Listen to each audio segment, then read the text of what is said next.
going to read A Crow of His Own by Dowd Lambert, illustrated by Hyde Costello. A Crow of His Own. When Larry was called off to new opportunities, Sunrise Farm suddenly found itself without a surprised rooster. The animals overslept, and no one knew what to do.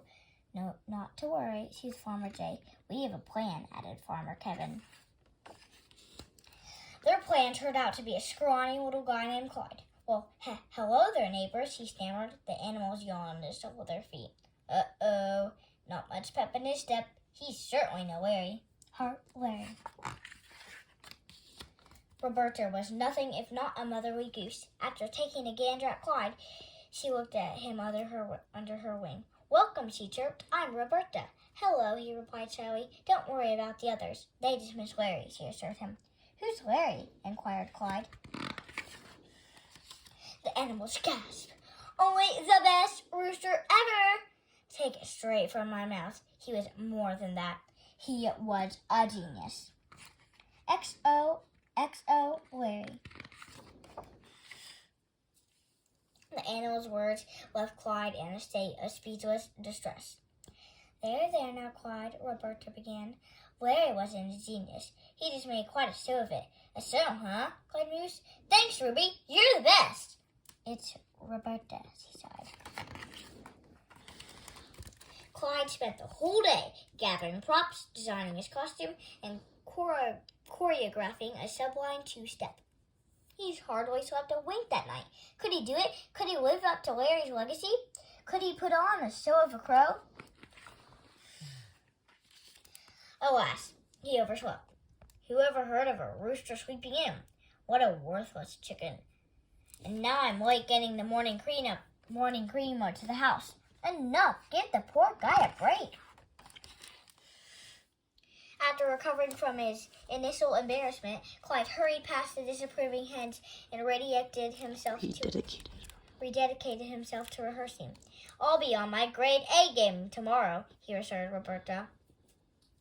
As the sun peeked over the hillside the next day, a wary Clyde assumed his position on the top, opened his beak, and promptly fell to the ground with an undignified croak. Are you okay? Fussed Roberta. Clyde was not okay. He was humiliated. He had a crick in his comb, his right wing was all wrong, and his waddle? Well, his waddle was a wobbly wreck. What was that? You call that a crow? Good grief. And yet Clyde was determined to get back in the saddle, so to speak. Oh my, said Farmer Jay. Try again, encouraged Farmer Kevin. Try again he would, but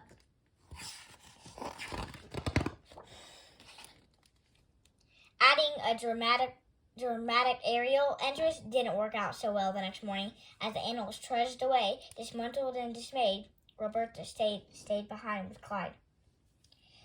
It's taking all my horsepower not to say something foul about that bird.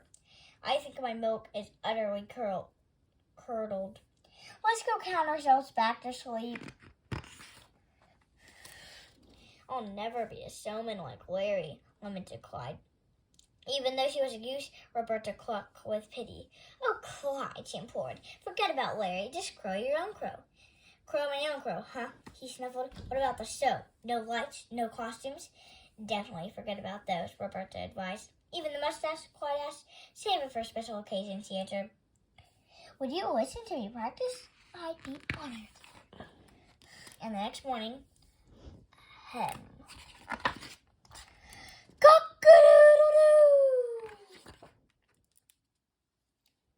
Is that Clyde? It's not so much like crowing, but crooning, with a little warble at the beginning and a crescendo at the doodle, and oh, that raspy growl in the middle of the dew. Enough to give you goosebumps, exclaimed Roberta. And with that, Clyde took a deep breath, gave a shake of his comb, and called out another crow of his own. I knew you could do it, Clyde. Love, Clyde. I hope you enjoyed the book, A Crow of His Own.